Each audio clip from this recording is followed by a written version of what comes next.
अस्सलाम वालेकुम गाइस, आज हम लोग बनाने जा रहे हैं टिक्के। आज है हमारी party night, tikka party night. तो ये हमारे बन रहे हैं, बहुत भूख लगी हुई है हम सबको। तो अब देखते हैं कब तक बनते हैं।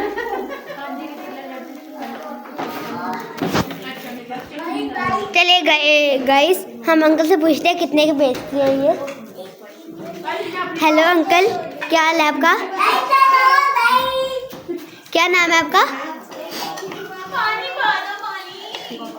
अच्छा, ये कितने साल का आपको ये तजुर्बा है? 10 साल का तजुर्बा। वाह, 10 साल का तजुर्बा है। तो ये कितने की एक सीख बेच रहे हैं? 200 रुपये की। 200 रुपये की? भाई इतनी महंगी, इतनी महंगी क्यों? वैसे तो 120 की मिलती है, वैसे 180 की मिलती है। 180 की। तो आप क्यों 200 की बेच रहे हैं? अपना टैक्स ऐड किया आपने? मलाई ऐड की है। मलाई ऐड किया। चलो आज हमें भी दिखाए हैं कितने मजे के आपके टिक्के।